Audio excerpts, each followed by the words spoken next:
Part के अंदर हम देख रहे हैं 12th बायोलॉजी ह्यूमन रिप्रोडक्शन और उसके अंतर्गत आज हम देखने जा रहे हैं मासिक चक्र। कहने का मतलब मेंस्ट्रुएशन साइकिल। ये जो जिसे शॉर्ट फॉर्म में आप एम और सी एमसी के नाम से जानते हैं और इसे रजोधर्म के नाम से भी जानते हैं, ऋतुस्राव चक्र के नाम से भी जाना जाता है। तो आज हम ये देखने जा रहे हैं कि आखिर ये होता क्यों।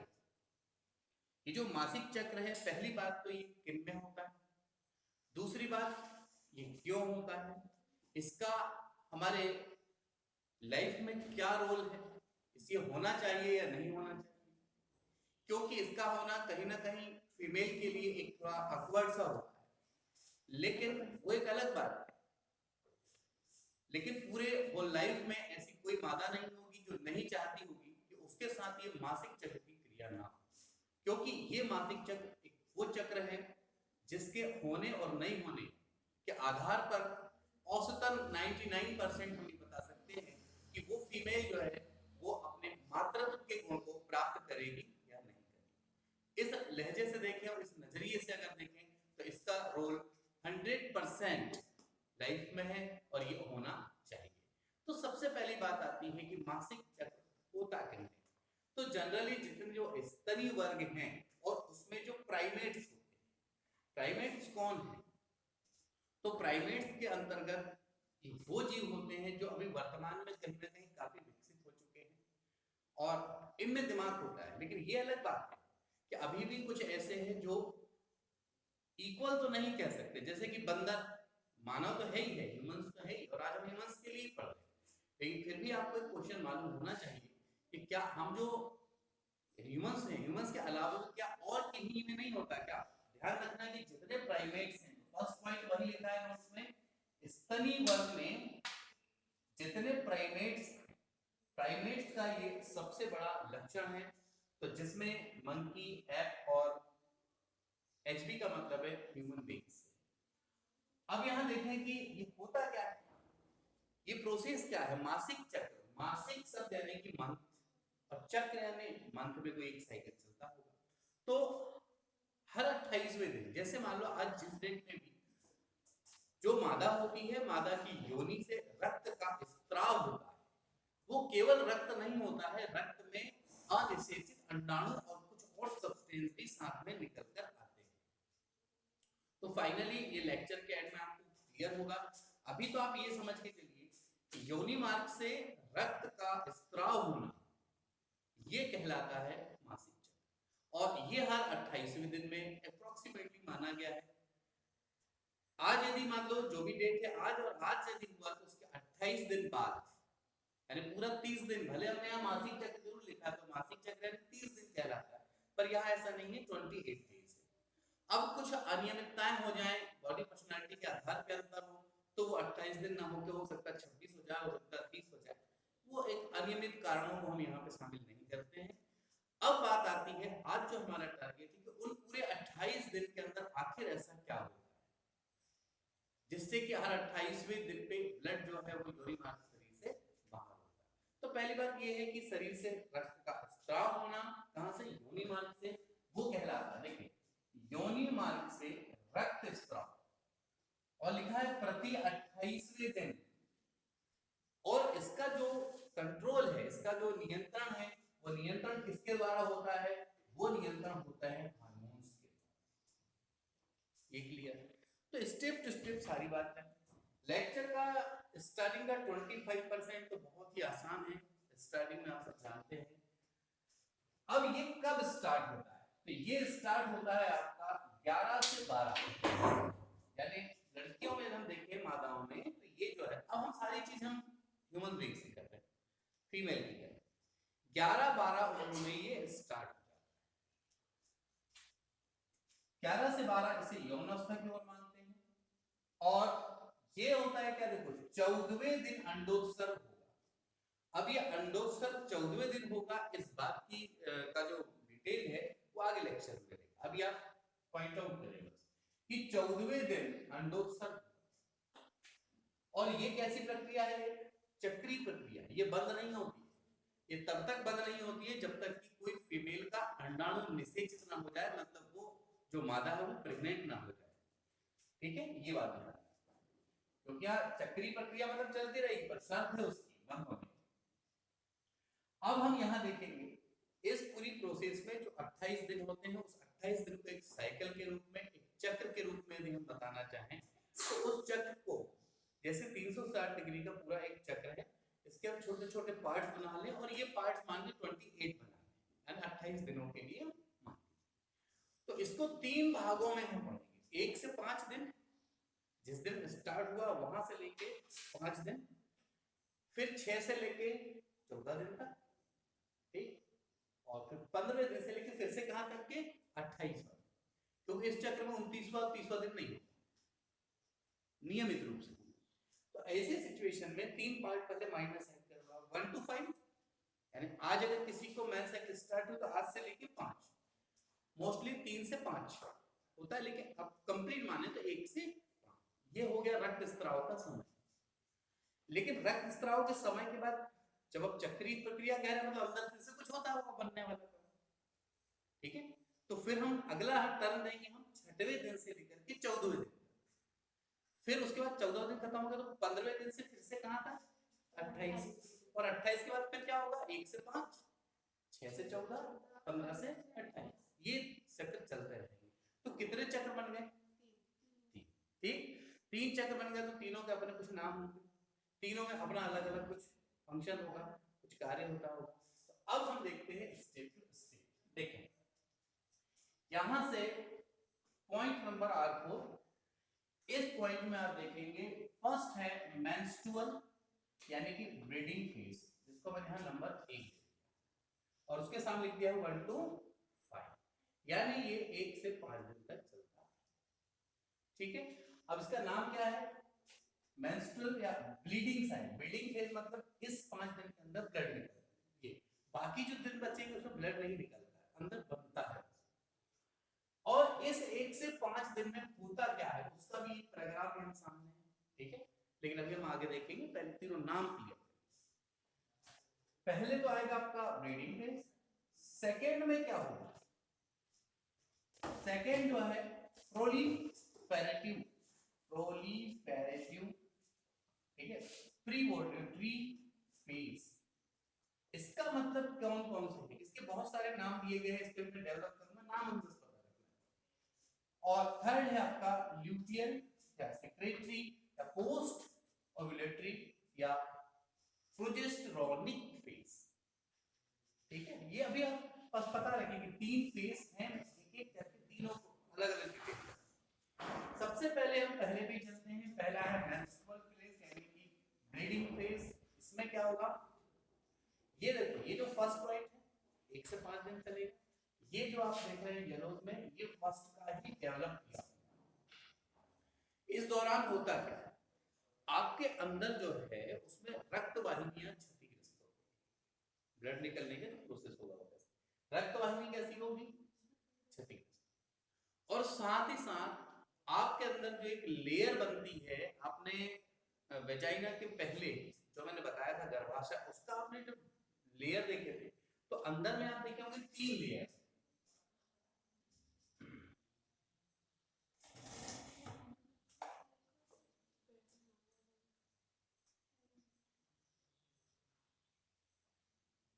याद आ रहा है? तो यहाँ पे कितनी लेयर थी? यहाँ उस 3 लेयर में से जो सबसे अंदर वाली लेयर है जिसका नाम क्या है? एंडोमेट्रियम। ये एंडोमेट्रियम का पूरे प्रोसेस के अंदर में बहुत बड़ा रोल है। इसमें ये एंडोमेट्रियम जो होती है ये पतली सी परत बनाती है। अभी आप देखेंगे बाकी प्रोसेस में कभी 28 दिन में जब जाएंगे ना, यहाँ बीच में प्रोसेस बताएंगे आपको, वो पतली परत बनाती है एंडोमेट्रियम, और यही एंडोमेट्रियम आगे चल के भ्रूण के विकास में काम आएगी। लेकिन भ्रूण बनेगा तब तो विकास में काम आएगी ना। अभी तो बात को समझना, रक्त वाहिनी क्षतिग्रस्त होंगी। यहाँ जो अंडाणु अगर निषेचित नहीं हुआ, अंडाणु अगर निषेचित नहीं हुआ है, तो ऐसी स्थिति में एंडोमेट्रियम के छोटे छोटे टुकड़े निकलने चाहिए, और वो छोटे छोटे टुकड़े जिसको हम कहते हैं स्ट्रेटम फंक्शनलिस, ठीक है, फंक्शनलिस क्या है? स्ट्रैटम फंक्शनलिस क्या है ये एंडोमेट्रियम के छोटे छोटे टुकड़े हैं। ये कब होते हैं? जब अंडाणु का निषेचन नहीं हुआ है तब। कुछ उसमें कनेक्टिव टिश्यू होंगे, यानी ये पूरा एक प्रकार का कॉम्बिनेशन क्या है, किस चीज का है ये? ब्लीडिंग से जो सामान्य ब्लड और इस ब्लड में अंतर होता है, तो इसमें क्या कॉम्बिनेशन है, ये भी क्वेश्चन एग्जाम में पूछे जाते हैं। संयोजी ऊतक स्लैश में होगा, स्लैश में ऑलरेडी चिपचिपा पदार्थ होगा एस्ट्रोजन की वजह से। अंडाणु कैसे होंगे कोष्ठक में देखो, अक्रिय, क्योंकि वो निषेचित नहीं है, या अनिषेचित अंडाणु भी कह सकते हैं। और ये फंक्शन की जब पतली पर, अब बात आती है कि प्रतिदिन लगभग कितना ब्लड निकलता होगा। अब ये भी तो प्रतिदिन लगभग 20 से 25 ml, और ये कितने दिन चलता है? 5 दिन। अगर 5 दिन का हम मल्टीप्लिकेशन गुणा भाग करें तो 20 से लेंगे तो 100 और 25 से लेंगे तो 125, यानी 100 से लेके 125। लेकिन पांचों दिन ब्लीडिंग एक जैसी मात्रा में नहीं होती। शुरुआत में 3 दिन का अंतर, उसके बाद क्या हो जाती है कम। तो कम ज्यादा औसतन अगर मिला लें, देखो प्रतिदिन बोला तो क्या 20 से 25 ml प्रतिदिन, कुल 5 में से। और यदि प्रति चक्र बोलेगा, यानी एक पहले दिन से 5 दिन का टोटल जो ब्लड निकला उसका एवरेज है कि 40 से लेके 80 ml। अभी मत सोचना सर 5 दिन में 125 होता होगा, तो पांचों दिन एक जैसा नहीं निकलता ना। स्कंदन नहीं है, मतलब इसकी सबसे खास बात है कि ये थक्का नहीं जमता है। हमारी बॉडी के अंदर जब तक ये रहता है, जब तक बाहर ना चल जाए तब तक ये रखता थक्का, जैसे ब्लड अगर हमारी बॉडी से कुछ लगा कटा तो बाहर आता तो थक्का जम जाता है ना, इसमें भी होगा, लेकिन अंदर ये थक्का नहीं जमता। कितने दिन चलता है मोस्टली? और ना होना गर्भ धारण का सूचक है। होना शुरुआत में ना होना, यानी अचानक 28 दिन हुए, 29-30 दिन हो गए, 3 4 5 8 दिन, इस बार मतलब आपको ब्लीडिंग नहीं आई, किसी को ब्लीडिंग नहीं आई है मतलब कि वो महिला क्या है, प्रेग्नेंट है। ऐसा हम लगभग 95% मान सकते हैं, 100 नहीं, क्योंकि कई बार कुछ और भी वजहों से, तनाव की वजह से, टेंशन की वजह, बहुत सी ऐसी वजह है, या बॉडी पर्सनालिटी की वजह से 2-5-8 दिन लेट हो सकता है, ठीक है ना। तो ये बात ध्यान रखना। तो लेकिन 95% औसतन होता है ऐसा। ना होना, यानी मान लो ब्लीडिंग नहीं आई कभी, अचानक जो दिन आप 3 4 5 10 20 दिन बढ़ गए, मतलब कि इसका है कि वो महिला जो है वो प्रेग्नेंट है। अब ये तो हुआ आपका first point. First point clear है? फर्स्ट पॉइंट में ये क्लियर हो गया कि ब्लड कैसा, कहां से आता है, किसके टुकड़े आ रहे हैं, कौन सा कॉम्बिनेशन है, ठीक है। सारी सिचुएशन, कितना ब्लड पर डे निकला, कितना ब्लड प्रति चक्र हुआ, कितने दिन चला, ठीक, ये सारी चीज बिल्कुल क्लियर है। इसमें तो इतना टफ नहीं था, लेकिन इसके आगे जो हम साइकिल में चलेंगे उसमें कुछ वर्ड आएंगे जो आपको थोड़ा कंफ्यूजन में देंगे। लेकिन एक बात कह रहे हैं, पिछला जो हमने पढ़े हैं ना, वो चीजें जो फॉलिकल वॉलिकल का बनना, वो जो पिछले और 2 लेक्चर थे, यदि वो आपको क्लियर है तो यहाँ इतनी तकलीफ नहीं। अगर थोड़ा याद होगा ना वहां का, खासकर कोशिकाओं का बनना, फॉलिकल का बनना। देखिए सेकेंड पॉइंट आता है हमारा, अब 1 से 5 दिन समाप्त हो चुके, अब स्टार्ट हुआ है 6वां दिन। 6वें दिन से लेकर के कहां तक के 14। तो इस 6वें से लेकर के 14वां दिन, इस बीच में क्या क्या होता है, उस आधार पे इसके अलग अलग नाम भी दिए हैं, कोई एक ही काम नहीं होता है। तो देखिए सबसे पहले तो ये है पूर्व अंडोत्सर्ग प्रावस्था। टोटल 28 दिन में से बीच में काट दो, कितना हो गया 14। 28 में से 14वें दिन अंडोत्सर्ग होता है, यानी 14वां दिन वो दिन होता है जब आपने मेरा लास्ट लेक्चर देखे होंगे आपने, जब ग्राफियन पुटिका फटती है और अंडाणु कहां आता है, जो सेकेंडरी साइड था वो कहां आता है, बाहर आता है। ये कौन से दिन होता है, 14वें दिन। लेकिन 14वें दिन होता है ना, इसका मतलब 9 से, अभी 6वें से लेके 14वें दिन तक इसकी तैयारी चलती होगी, और 14वें दिन वो अंडे को बाहर निकालेगा। तो अंडे को निकालना क्या कहलाता है, अंडोत्सर्ग, ओव्यूलेशन कहलाएगा। अब उसको निकालने की पहली तैयारी तो क्या बोलेंगे, पूर्व अंडोत्सर्ग। तो देखिए पूर्व अंडोत्सर्ग प्रावस्था, बात क्लियर है? इसको बोलेंगे प्रोलिफेरेटिव प्रीवोल्यूटरी फेज, और इसी में ऑब्लिक करके आप देखेंगे पुट्टिकीय लिखा है, पुट्टिकीय अवस्था, क्योंकि यही तो फॉलिकल का निर्माण होगा। पुट्टिका को ही इंग्लिश में फॉलिकल कहते हैं, यही वही जो ग्राफियल पुट्टिका उसका निर्माण यही तो होगा, इसी समय तो होगा, इसलिए इसको पुट्टिकीय प्रावस्था भी कहती है। यहाँ है प्रचुरोद्गमन, क्या है ये? यहाँ पे क्या है? इंडोमेट्रियम यहाँ टुकड़े टुकड़े बन के निकल गया था, तो अगले चक्र के लिए इंडोमेट्रियम बनेगा कि नहीं बनेगा? इंडोमेट्रियम फिर से बनना चालू होगा, तो इंडोमेट्रियम की जो पतली लेयर फिर से बनना चालू हुई, लिखा है देखो इंडोमेट्रियम का विकास, इससे मतलब पुट्टिका मतलब। अब यहाँ एक लिखा है एस्ट्रोजन एक्टिव, इसका मतलब क्या है? ये जो पुट्टिकाओं का निर्माण होता है, ठीक है, वो तभी होगा जब एस्ट्रोजन एक्टिव होगा। इसका मतलब ये वो फेज है जहां पे एस्ट्रोजन एक्टिव हो जाता है, क्योंकि उसके बगैर तो फॉलिकल का निर्माण हो ही नहीं सकता, ठीक है ना? यानी ये बात समझना है, यहाँ अंडरस्टूड मैटर है कि फॉलिकल अगर बन रहा है तो पक्का है कि एस्ट्रोजन तो वहां एक्टिव होगा ही होगा, अंडरस्टूड मैटर है। अब बात आती है इसी पूरे सिस्टम में, तो आओ ये जो सेकेंड पॉइंट लिखा है, ये सेकेंड जो पूरा पैराग्राफ है वो इसी के बारे में, ठीक है। अब हम देखते हैं इसके स्टेप टू स्टेप एक एक। यहां सबसे पहले आप देख रहे हैं GnRH लिखा है, इसका मतलब क्या है? Gonadotropin releasing hormones, gonadotropin releasing hormones, ये स्त्रावित करता है कौन? ये लास्ट टाइम भी हमने देखे हैं, ये हाइपोथैलेमस से निकले, और जैसे ही ये हार्मोन निकला तो जो पिट्यूटरी ग्लैंड्स होती हैं, यानी पीयूष ग्रंथि, तो जो पिट्यूटरी ग्लैंड्स होंगी, देखिए पिट्यूटरी ग्लैंड्स से कुछ मात्रा निकलेगी किसकी? FSH की, और ये FSH क्या है? Follicle stimulating hormone, follicle stimulating, यानी जो फॉलिकल स्टिमुलेटिंग मतलब प्रेरक, ठीक है, पुट्टिका प्रेरक हार्मोन्स, पुट्टिका प्रेरक हार्मोन ये निकलेगा। तो देखो शुरुआत में क्या हुआ, जो गोनेडोट्रोपिन रिलीजिंग हार्मोन्स, इसका स्त्रावण हुआ किसके? वो जैसे ही हुआ तो पिट्यूटरी ग्लैंड एक्टिव हो गया, और वो एक्टिव हुआ तो किसका स्त्रावण किया? FSH का। FSH का जैसे निर्माण किया, इसका नाम ही है ना फॉलिकल, मतलब पुट्टिका प्रेरक हार्मोन, यानी पुट्टिकाओं को बनाने में ये प्रेरणा देगा, नहीं प्रेरित करेगा, तो पुट्टिका बनना ज्यादा चालू हो जाएगी, ठीक है। पुट्टिका क्या हो गया यहाँ पे? निर्मित। अच्छा, पुट्टिका निर्मित होंगी तो वो पूरी प्रोसेस पे आप 2 मिनट दिमाग में ले जाएं, पूरा इसके लास्ट लेक्चर में, लास्ट के लास्ट में, जहां पर आपको क्या किया था? फॉलिकल निर्माण बताया था मैंने, फॉलिकल जो बताया जैसे किससे था? प्राइमरी oocyte था, फिर प्राइमरी फॉलिकल था, तो वो पूरी प्रोसेस, तो उस पूरी प्रोसेस में क्या होता था?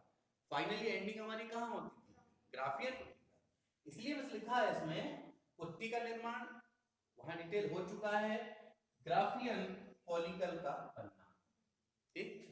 अभी ग्राफियल फॉलिकल इस प्रोसेस में बनता है, और कुछ ऐसी भी हैं जो यूज नहीं हो पाती, तो फिर वो क्या हो जाती है? नष्ट। सारी पुट्टिकाएं ग्राफियल बना लेंगी, जरूरी है क्या? जो नहीं बना पाएंगी वो क्या हो जाएगी? नष्ट पुट्टिका। लेकिन उस नष्ट पुट्टिका को इसलिए शामिल किया हूं मैंने, इसका नाम देखो क्या है, ये है फॉलिकुलर एट्रेसिया। कई बार एग्जामिनेशन में पूछा जाता है कि ये फॉलिकल एट्रेसिया क्या है, तो ये वो पुट्टिकाएं हैं जो ग्राफियल पुट्टिका में नहीं बदल पाई है, ठीक है, अच्छे से विकास नहीं हो पाया, नष्ट हो गई है, वो है फॉलिकुलर एट्रेसिया, ठीक है। टेक आ गया और वो मर गई। फिर एस्ट्रोजन का स्त्राव, यहां एस्ट्रोजन मस्ट है, उसके बिना तो हो ही नहीं सकता। अब ये आएगा एस्ट्रोजन का स्त्राव किसके प्रभाव से होता है? FSH के प्रभाव। बाद में लिंक याद रख लेना कि किससे क्या हुआ था। ये FSH के प्रभाव से क्या होगा? जो एंडोमेट्रियम था ये क्या होगा, बनना स्टार्ट। एंडोमेट्रियम पिछले 5 दिन में तो निकल चुका था ना, अब एंडोमेट्रियम क्या करेगा, बनना, यानी गर्भाशय की आंतरिक वाली दीवार, आंतरिक वाली दीवार वो। तो क्या एंडोमेट्रियम का पुनः क्या हो जाएगा, एंडोमेट्रियम का पुनः बढ़ना, अब ये फिर बढ़ना चालू हो जाएगा, इसकी मोटाई बढ़ना चालू हो जाएगी, ठीक है ये बढ़े। और इसमें जो रक्त वाहिनी क्षतिग्रस्त हो गई थी, ये सब फिर बनना चालू हो जाएगी, ठीक। रक्त वाहिनी है, ग्रंथि की मात्रा, ये सब क्या होना।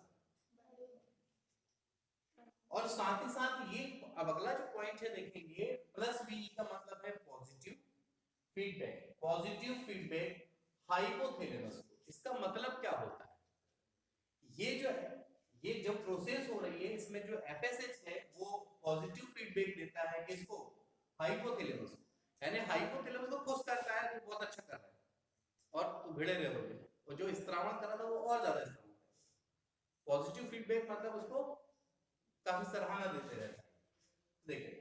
तो ये हाइपोथैलेमस को, तो क्या होता है उससे, तो किसकी वजह से, एफएसएच के बढ़े स्तर से। जो एफएसएच का स्तर बढ़ रहा है तो वो हाइपोथैलेमस को और क्या कर रहा है, मोटिवेट कर रहा है। अब इसमें होगा क्या, साथ ही साथ देखिए, जो थीका इंटरना, थीका इंटरना कहाँ है, रोल किसका रोल है, कहाँ पे, हाँ वो याद आना चाहिए वहां पे, थीका इंटरना जो है वो एस्ट्रोजन का स्त्राव और बढ़ा देगा, और कितने दिन में, 6 से लेकर 10 दिन, 6वें से 10वें दिन तक के इसका स्त्राव लगातार बढ़ता है, यानी आपकी बॉडी के अंदर में 6वें दिन से, यानी 1 से 5 तो 6 से लेकर 10 दिन, 6वां 7वां 8वां 9वां 10वां 5 दिन तक स्पेशली एस्ट्रोजन लगातार निकलता है, जिससे इसकी मात्रा क्या हो जाती है, काफी बढ़ जाती है। और जब ये होता है तो अगला क्या होगा, देखो इससे ये स्पेशल एक हार्मोन से इनहिबिन, इनहिबिन हार्मोन मुक्त होगा, कब, लेकिन 10 दिन के बाद वो मुक्त होगा, और जब वो मुक्त होगा ना, तो ये दुश्मन है किसका, एफएसएच का। अभी एफएसएच खूब कूद रहा था, जो है सारे काम कर रहा था, ठीक है, वो क्या कर रहा था, ये पहले हाइपोथैलेमस मोटिवेट भी कर रहा था, जितनी चीजें आ रही थी सब पे काम था उसका, अच्छा कंट्रोल चल रहा था किसका, लेकिन जैसे ही यहाँ पर कौन सा हार्मोन आया, इनहिबिन, इनहिबिन आया, मतलब अब ये एफएसएच का कंट्रोल खत्म करेगा और एफएसएच को संगमित कर देता है, मतलब उसके प्रोसेस को ये कम कर देगा, उसकी क्रिया को क्या कर देगा ये, और साथ में एक नया हार्मोन रिलीज होगा, कौन सा, ल्यूटिनाइजिंग, और ये ल्यूटिनाइजिंग हार्मोन का पूरा ये इसका रोल रहता है 11 से लेके कहां तक, 14 दिन तक।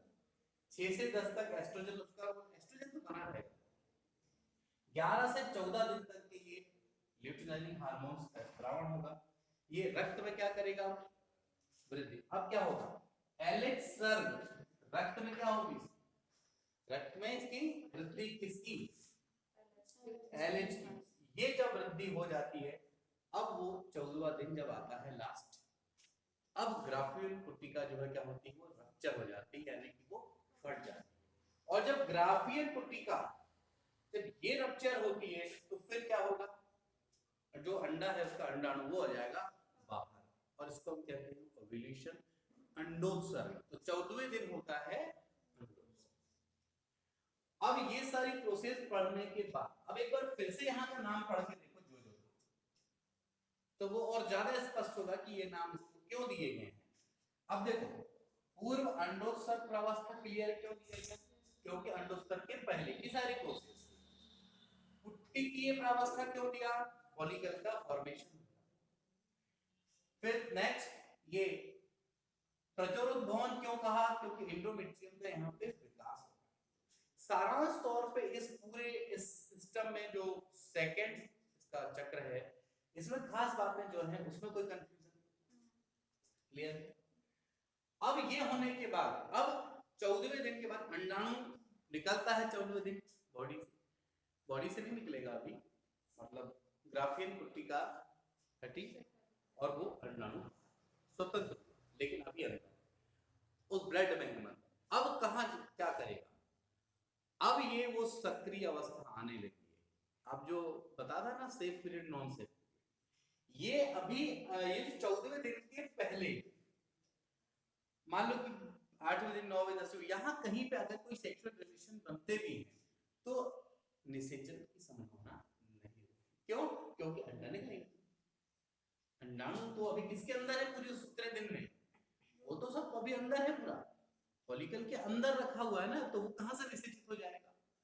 लेकिन 14वें दिन जैसे अब वो हो गया, यानी कि जो भी डेट होगी मेंस साइकिल की उसके 14 दिन के बाद से लेकर अब आप आने वाले कितने दिन, लगभग 1 सप्ताह, वहां तक के लिए सक्रिय बना रहेगा। यानी अब यदि इस बीच में उसको अंडाणु मिलता है तो ऐसी स्थिति में वो निषेचित होगा और निषेचित होकर एक भ्रूण का विकास करके एक नए बच्चे को जन्म दिया जा सकता है। लेकिन अब समझना उसके आगे अगली प्रोसेस क्या होगी हमारी, 15वें दिन से कहां तक, अब 15वें दिन से 28वें दिन क्या होगा, इसमें आप देखो अब जो खंडित ग्राफियन पुट्टिका है, जब अंडाणु बाहर निकल गया तो ग्राफियन पुट्टिका तो फटी थी ना, वो तो अपना बाहर निकल गया, लेकिन वो जो फटी टूटी क्या थी, ग्राफियन पुट्टिका। खंडित, जीएफ का मतलब है टूटी हुई ग्राफियन फॉलिकल। ये क्या करेगी, ये करेगी कार्पस ल्यूटियम। इसका क्या काम है, कॉर्पस ल्यूटियम कहां होता था, भूल गए ना, बहुत बड़ी। अरे जब फॉलिकल का जब निर्माण होगा ना, उसके अंदर इसका भी तो निर्माण होगा ना, कॉर्पस ल्यूटियम का। तो अंडाणु तो अपना काम करके बाहर चले गए, तो बचा क्या उसमें, जो बाकी चीजें बची कॉर्पस ल्यूटियम। तो ये जो कॉर्पस ल्यूटियम है ये विशेषता किसकी, केवल। अब इनमें क्या होता है देखो, ग्रेनुलोसा, ग्रेनुलोसा और थीका सेल में एक पीले रंग का कैरोटीन तत्व पाया जाएगा जिसको कहते हैं ल्यूटीन। अब देखो गर्भधारण ना होने पर, अब बात को समझो कि अगर अंडाणु निषेचित नहीं हुआ तो जो कॉर्पस सीएल का मतलब कॉर्पस ल्यूटियम, ये क्या करता है, 9वें दिन से नष्ट होना प्रारंभ होता है। 9वां दिन कौन सा, शुरू से नहीं, 14 दिन में अंडे का जन्म हुआ तो अंडे का जन्म ही मान उस दिन अपन, अंडाणु का जन्म हुआ वहां से 9 दिन मानना, यानी कैसे 9 दिन, 15 16 17 18 19 20 21 22 23वां दिन 9वां दिन होगा। अब वो 9वां दिन अगर इस बीच में ये जो 9 दिन का पीरियड दिया है, इस पीरियड में अगर अंडाणु निषेचित नहीं हुआ है तो कॉर्पस ल्यूटियम में ये क्या करेंगे, बताओ, ल्यूटिन। गर्भधारण ना होने पर जो कॉर्पस ल्यूटियम है वो 9वें दिन से क्या होगा, 9वें दिवस से नष्ट होना प्रारंभ। 9वां दिवस मतलब ध्यान रखना वो 23 से 28 तक, देखें, और 28वें दिन तक क्या हो जाएगा ये पूरा। और एलएच जो होगा, एलएच ल्यूटिनाइजिंग हार्मोन, ये क्या करता है, प्रोजेस्टेरॉन, ये प्रोजेस्टेरॉन को हम कहते हैं गर्भाशय हार्मोन। ये इसका बहुत बड़ा रोल होता है प्रेगनेंसी के, एक बच्चे को स्थिर रखने के लिए उस समय इसका बहुत बड़ा रोल होता है। तो देखें जो प्रोजेस्टेरॉन है, कब, लेकिन अंडाणु निषेचित हुआ है तब, नहीं हुआ है तब तो समाप्त होने लगता है, लेकिन अगर हुआ है तो गर्भाशय हार्मोन। इसका कार्य क्या होता है, इंडोमेट्रियम जो कि छोटे छोटे टुकड़े बन के निकलते हैं, ये उनको ब्रेक लगा देता है। अब ये छोटे टुकड़े बनने वाले नहीं, यही एक बच्चे के निर्माण में बाद में काम आएगा। देखो इंडोमेट्रियम को भ्रूण आरोपण हेतु तैयार करता है। जो इंडोमेट्रियम की जो झिल्ली बाद में टुकड़े बनती थी, उसको टुकड़े नहीं बनने देगा बल्कि उसको मजबूती प्रदान करेगा।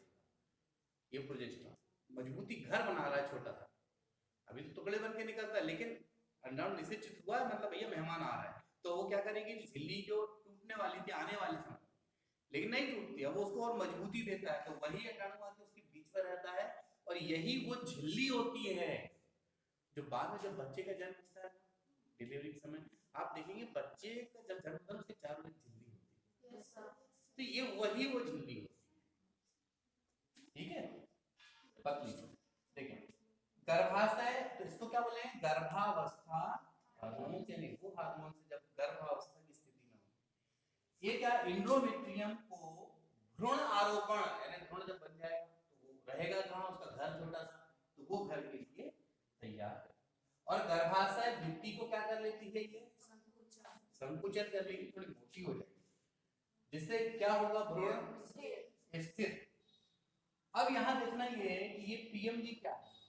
अब इसमें ये है कि पीएमजी का मतलब क्या है, पी का मतलब प्रेगनेंसी है, एम का मतलब मेंटेनिंग है, जी का मतलब आ जाएगा यहाँ पर एच, यहाँ पे पीएमएच, यानी इसको प्रेगनेंसी मेंटेनिंग हार्मोन।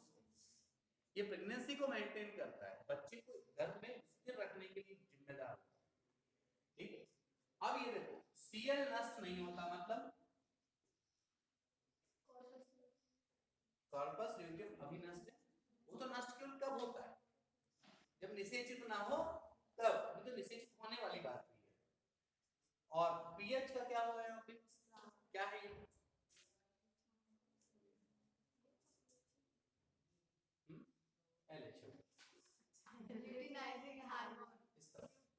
ठीक है, और वो इस तरह होगा, और ये बस ये पूरी एक सिस्टम है। और यहाँ पे ध्यान रखना है, अभी तो ये पूरा सिस्टम किससे जुड़ा हुआ है, इसका रोल है यहाँ पे प्रोजेस्टेरॉन का बहुत बड़ा रोल है, और आगे चल के एक नाल बन जाती है, देखो चौथे महीने से प्लेसेंटा से जुड़ जाता है, चौथ जो नाभि होती है ना, ये वही भाग यहाँ पे जो नली निकलती है इसको प्लेसेंटा कहेंगे, और ये सब कब होता है, चौथे महीने से, तीसरा खत्म हुआ, चौथे से फिर